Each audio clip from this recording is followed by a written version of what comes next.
Hello and welcome back to the A Plus U podcast brought to you by Affinity Plus Federal Credit Union. I'm your host, Danielle. And I'm your co-host, Amber. How are you today, Amber? I'm doing well. How are you? Good. We're talking about big purchases today, though. That's it. Like a major purchase. Like you've saved all your money for a really long time. Yes. Or you are prepared to take out a loan. Or not take out a loan because you saved for it. So lots of options. Yes. For any sort of big purchase. Because a big purchase could be a TV, could be a car, could be a house, a boat. There's a lot of things that qualify as a big purchase. I like the TV example. Oh, yeah. I know TVs are less expensive today than maybe before. However, it's a big purchase sometimes. If you're upgrading or an additional TV, there's a lot to go into it. There's so many, like, you can put a TV in your garage. You can put a TV in your spare bedroom. The possibilities are endless. Exactly. Or even just a TV in your regular bedroom because it's time to buy one. Are you a TV in your bedroom person? Absolutely. Yeah, me too. Yes. Big fan. Some people aren't. I didn't know it was a controversial topic. I like to fall asleep to noise and then set the sleep timer. Yeah. I'm more of my bed is like the coziest, best place to be. Yes. So like I'm just going to hunker down and turn something on. There you go. Yeah, I don't do that. I turn it on for background noise. Yeah. That's okay too. It keeps it, because then I'm sleepy. I have to go to sleep now. Yeah. Amber, do you want to introduce our guest for today? Yeah. So today we have a special guest from Rochester, where you're from, Danielle. Down in the hood. But with that, Becky Crenshaw is our guest, and she is a mortgage loan officer down in the Rochester area and helping members all across Affinity Plus. But Becky, why don't you introduce yourself a little bit? Thank you. Yes, my name is Becky Crenshaw, and I've actually been working for Affinity Plus coming on 23 years this year. Everybody we have on the podcast has been here for a very long time. It feels like. Amber, I keep thinking you're like... I have not been here the longest. Nope. Good amount, but no, lots of folks that have been here a very long time. That's older than some people who work here. Yeah, and I've been specifically in the mortgage department for probably, this will be my 19th year then. Okay. So, wow. Yeah. That's awesome. Yeah. So you are the expert. Well, I guess so. Yeah. You have the time commitment to back it up, right? Yeah, that's right. That's awesome. But it's not just, so obviously you're familiar with mortgages. Yeah. But today we're kind of talking, as Amber alluded to really anything that could be, considered a big purchase. And that could be different for anybody. Yep. True. Yep. I think with those purchases, I think identifying the purpose of the purchase, what you're purchasing, TV, a home, what that looks like for you, and understanding the whys behind that, maybe. Sitting down, figuring that out. When it comes to a home, if you're purchasing a home, maybe you live with your family and you want to move out, or you're renting currently and you want to get out of the renting and own your own property, the freedom of owning that home, or the freedom of having that TV you talked earlier about. So, well, and I think it's important to note too that, you talked about the why, which is super important, right? We all need to have a why, but sometimes the why could be, I wanted this and I did the things I needed to do to have this, right? It doesn't always have to be my car's broken, so I need a new one. It can be, I decided this was important to me, and so I'm going to save up for a jet ski. Yeah. At any point in time, you can absolutely do any of that. And it's really your own wants and needs. And I know we've had other folks on the podcast before that have really talked about identify what your values are, and that your values could very well be different than another person's values, but appreciate those and stick to them when you're making any big purchases. Yeah. Absolutely. Yeah. And I think there's also, there's always an emotional factor to a big purchase. It can be really exciting. Yeah. But you also want to avoid, I think I read in the research, like avoid pressure purchases. Yeah. Especially when you feel like, the price is right. I got to buy this. And maybe you're on the fence about it and you're making a decision on it just based on that price. Other factors could be, somebody saying, yeah, just get it. Don't worry about financing on it. Just buy it, Mm-hmm. Other pressures could be, come from the family or outside sources. The need to have it now, and not planning to purchase it. And then potentially having like buyer's remorse later on. Yep. Yes. Yep. Definitely. I know with any sort of shopping that I've been doing, and car shoppings, one of them is I always say, okay, well, I'm just going to sleep on it and I'll call you tomorrow. And that has worked wonders because I have almost purchased 2 vehicles and the next morning I wake up and I'm like, ooh, I did not like that one. Yeah.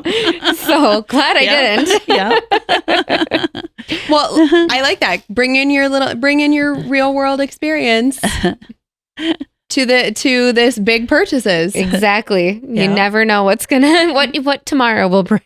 Yeah. Mm-hmm. It's kind of the fear of missing out in a way. Yeah. And like you said, just sleeping on it.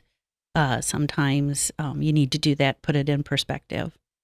Well, and that's the other thing too. And I know with home loans in particular in homes, you probably have this conversation often, is like, it's not just the upfront purchase price, it's ongoing. Yep. Like what happens if the water heater goes out or the furnace or the AC and you have to have a repair done? Yeah. And what's the backup plan, and talking about like the full financial cost of something versus only what you see right now. Yeah. Yeah. So you have to plan for the future, because, when you do purchase a home, you're the landlord, basically. Mm-hmm. Nobody else is going to come over and take care of things for you. So you're it. So, in the summer, you mow the lawn if you have purchased a property where you have lawn. And in the winter, you have to snow blow. So you have to buy equipment too. Or shovel. Yeah, shovel. Hey, Yeah. but you still got to buy that shovel. Yeah. Yes. That's right. Well, I think that's a good point, because you think about like, you're making this big purchase, but before that, obviously in the planning stage, right, we're us kind of taking that step back and we're looking at our whole financial picture. And that's just one piece of it. But you think, you brought up buying a home and taking care of your home. Okay. There's the lawn, there's the other things, but a car, you have to maintenance the car. Like it's not, you don't get to just buy it. Yeah. It would be really cool if everything we bought never had any sort of maintenance or potential breaking. Yep. Oh my gosh. Wouldn't it? So maybe, Becky, tell us a little bit about like, what are some ways that people can assess their financial readiness for buying something major in their lives? Yeah. Well, a couple different ways is, with your income, are you having steady income? Have you been at your job for a while? Or is it variable? Does it change? One week you make this amount, next week it changes. Maybe you're commission based and not steady. Your hours may change. So those are things too. You got to analyze those things and take a look at it. Have you saved? Have you put money away to purchase? And is that something that you've planned? If you have a partner, are you planning that together? Are you assessing it together and what that looks like? Holding each other accountable if that's your goal for this large purchase. Some other things that you want to take a look at is, the stability, where you want to be at, what's the price point you want to be at. Taking those numbers, seeing at that purchase price, what's the amount you're going to put down on that property. The minimum is 3%. You can put more than that down. Besides putting those funds down, you're going to have cost associated with that. You're going to have some prepaids with that. And once you own that property, do you have the funds afterwards owning the home? Are you going to be able to afford anything that comes up? Because life happens. And it's not always smooth sailing. So you got to be prepared for those things. Have you checked your credit? That's another thing is, where's your credit sitting at? Do you have good credit? Do you have any hiccups on your maybe your credit report you may need to take care of? Getting those done before you do the large purchase is a good thing to sit down and do. Invest in that time and knowing where you're at with the credit, and then taking care of those things, because it takes time to rebound if you have had some hiccups with the credit. Yeah. So obviously you talked a little bit about buying a home or property in that scenario.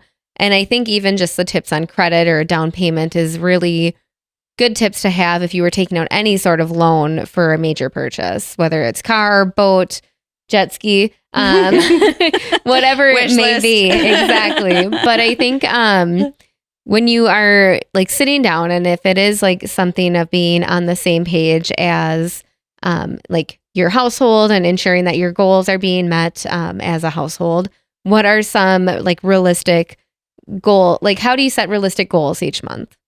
Well, I think you have to sit down and plan out, well, what can we put aside? What can we put aside and how you put it aside? So based on how you get paid, take maybe a percentage out of your pay and you set it aside, separate it into maybe a separate savings account or a money market account, something that it gets out of the checking account. So you're not seeing it there. Then it helps you stay a little bit more on track and what that amount needs to look like. And then constantly, revisit those goals. Are we on track? Maybe we had something come up that was an expense that we had to pay for, take out of that bucket. So it's spending the time and then figuring out where's that money going to go and what that looks like as far as an amount goes. To set those goals. So then you're setting your goals for the future then, so that you have a certain amount that you've set aside that's going to be there for XYZ time. So what I'm hearing is while impulse purchases are fun, it's not going to be as fun if you're not prepared in the aftermath.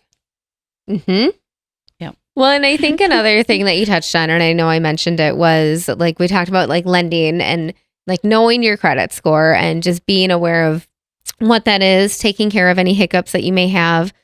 Like what would you say are some ways or pros and cons, if it was buying something with cash or buying something with credit? Oh, that's a good question. Yeah. So I think it depends on what it is that you want to purchase. So like, let's say, you're going to buy a lawnmower. Okay. How much do I need for that? How much time is it good? How long is it going to take for me to save for that? You might just pay cash for that, because if it's not an immediate need and you may need it down the road a little bit, you may save cash and put that. But when it comes to a house, your down payment is going to be reflective in that amount. If you can save or you get gifted funds to purchase a house in cash, more power to you. Then you don't have to worry about taking out a loan. But most people don't have that financial ability. So the minimum down is 3% if you're a first-time home buyer, and you can put more down. You can put up to 20% down, then you don't have to worry about a PMI payment. Private mortgage insurance. Yep, that's private mortgage insurance. So determining how long that's going to take. So going back to that why, going back to the why of, when you want to do this purchase and what is it, what does this mean for you? That may determine how long that you need to put money away to save to make that big purchase. So maybe you stop at 10% down instead of going down to 20%. Because there was more of immediate need to get moving on the purchase. Sure. Or determining like if you want a push mower or a riding lawnmower, depending on the size of your yard. And like the price impact there too, because those are very different costs associated with each of those items. Just like with a home, you can sometimes pay more with less down for a home, but sometimes even pay less if you're interest rate shopping and just going to find a good lender who's going to educate you on the options. Yeah. And I think that's a really good point, thinking through what you said, Becky, about, what is the need? Is this an immediate need? If we're going to stick with a lawnmower, example, maybe you get through this summer or this football season, if it's a TV or whatever it is, with what you have, and you start saving now. So then, next summer, next football season, whatever it is, okay, now I've saved and I have the cash to buy this TV, or I have the cash to buy the riding lawnmower, or it's going to take me 5 years to save up for a riding lawnmower, and that's just not going to work for me. So I'm going to go with a financing option, or I'm going to talk to someone about are there financing options for a riding lawnmower? I don't know. There could be. But like what are the options out there? And we kind of talked about this in one of our previous episodes, but it really struck a chord with me, and I keep coming back to it. Like, you don't have to be the expert, right? There are people in this room, at Affinity Plus or at another financial, is literally their job to work out these scenarios, to talk you through how this is going to work for you. And that is their job. You don't have to be the professional. Let someone else help you get through these decisions and these types of scenarios that we've been discussing. Yeah. And I do think the other piece that we would be remiss to talk about is decision fatigue. And again, on my own car shopping search, I will tell you that is real. And so really coming up with a short list of like, what are you looking for? And even like, what are you saving for? And putting it in order to kind of keep your goals aligned and up to where you want them to be in that moment versus scrambling at those impulse buys, just keeping your goals top of mind. Yeah. Then you're not settling. Yeah. Either. You're not settling for something that you didn't intend to purchase. Yeah. That's a really good point. I love to not settle. Right? But decision fatigue, I think it's something that people don't think about. Like, I think you feel it, right? But you're like, why is this so taxing? Or like, why is this so stressful? And you're like, oh, because I have not planned. Yeah. I have too many options in front of me. Yeah. Also, it's a lot. It's a lot to go through, and it feels overwhelming. There's lots of choices. There's people that you're working with that are asking for things from you, your mortgage loan officer. And you just have to remember, sit back and going back to that why again. Why are we doing this? And just remember that, because you're going to get through it. And it is stressful purchasing anything big. You second guess yourself. But just, you work through it and you'll be fine. Root yourself in the why. Yep. Well, and what would you say would be like some common pitfalls that people fall into when they're working on like a major purchase, whether it's a home, lawnmower, car, TV, any of those? Maybe finding something that's maybe out of their reach, not affordable. That happens. They just totally fall in love with something that it's not mindful in the budget. Don't look at the house out of your price range. Don't test drive the car you can't afford. That's right. That's right. So if you walk into it with a little more clear eyes on that and understanding, done your homework, figured that out, prepared yourself, then you're not pushing yourself to that stressed area, wishing, or because your immediate feeling is now, but you got to remember this is long term, 5, 7 years, 10 years, however long you're going to live there too. So you have to think down the line, future. You know, what is this going to bring and look like financially for us?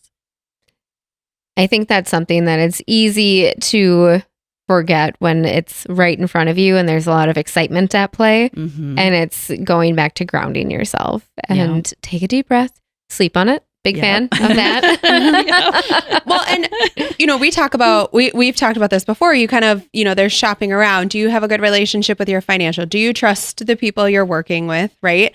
But there's also, it's okay to do that with a TV.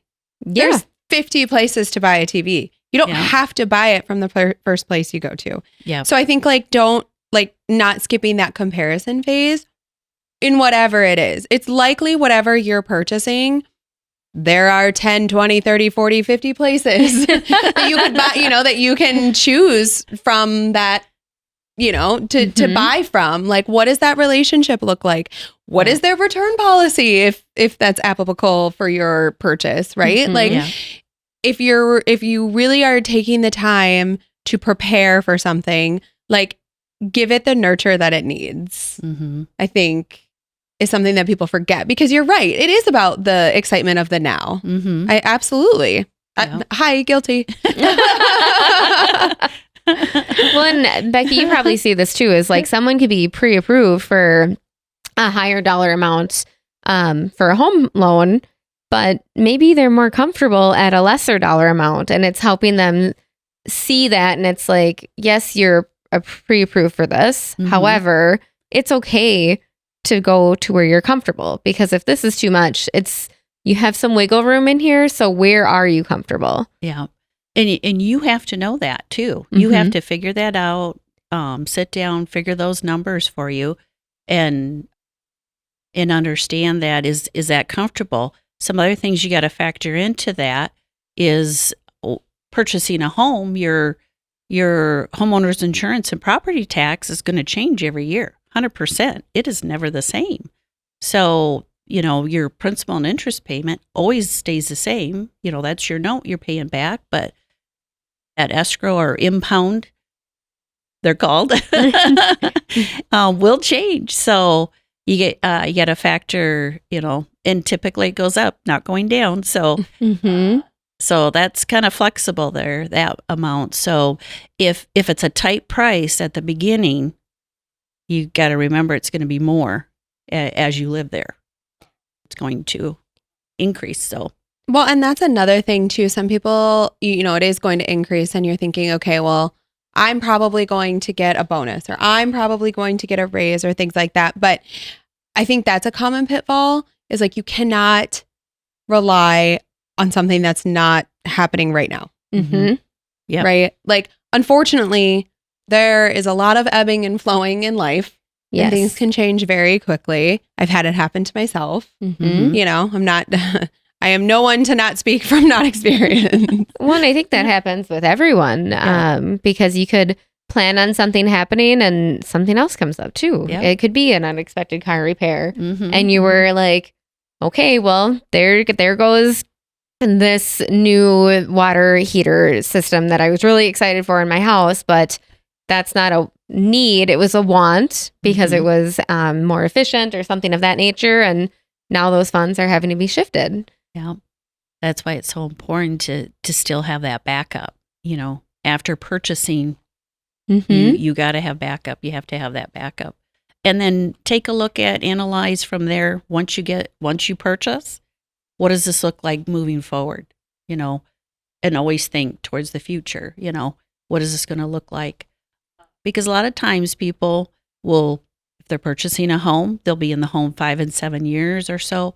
Maybe they bought a starter home and now they're going to look for a bigger home. Family's growing. What are the needs for the family as you grow? Maybe you're a job change, needed to move, maybe need to move into a different area. The commute's too long. We want to be in a different community. So those are things to plan for, to always have in the mind whenever you're planning and owning the big purchase. Yeah. And having emergency funds, like, as well, because it's like, those are planning for down the road, but it's the what ifs that come up. And still saving for the what if. Yep. Mm-hmm. Okay. Well, we've had a great discussion. We've talked about buying so many different things. But Becky, if someone's listening or we're taking one thing away from our conversation today when thinking about those big purchases or preparing for a big purchase, what would you say is the one takeaway from today? Well, what I would say is when it comes to the large purchases, that you have to always think this is the longest loan you're going to have in your life, and it's going to be the biggest loan you're going to have in your life. So you want to prepare. So it's key that you put those things in place. The things we discuss, the savings, if it's not as big of a purchase, obviously, and to each their own as far as that purchase and what it looks like to them. It could be $200, and that's a big deal to somebody. Absolutely. So just know that, that good feeling that when you've got it and you worked hard for it, it's a good feeling. Oh, you're absolutely right. Because I know like when you do buy something and it works out, whether it's a home, if you're in multiple bid situations, and it's just like you finally get in there and it's like, this feels good. Or a lawnmower because you were maybe using a push mower for a while and now you have a riding lawnmower, could make a big difference too. Yeah. Hey, I mean, there's so many different things. Like you were giving that example scenario and I'm thinking, yeah, like, or you're use public transportation and now you have your own car. Mm-hmm. Or you have to go over to your parents every week to watch your favorite show because you haven't been able to purchase that yet. And now you have your own, your own TV in your own space, whatever that looks like for you. So there really is a wide range of like what a big purchase is. Absolutely. Mm-hmm. I think nothing's too big or too small. Yeah. Yeah. Mm-hmm. Absolutely. Yeah. Awesome. Well, Becky, thank you so much for coming on up and hanging out with Amber and I today and sharing all your wonderful expertise. We really appreciate you taking the time out of your day to come hang out with us for a little bit. Yeah. Thanks for having me. Awesome. Well, you can check out affinityplus.org to check out everything Affinity Plus, and we'll catch you on the next episode of A Plus U.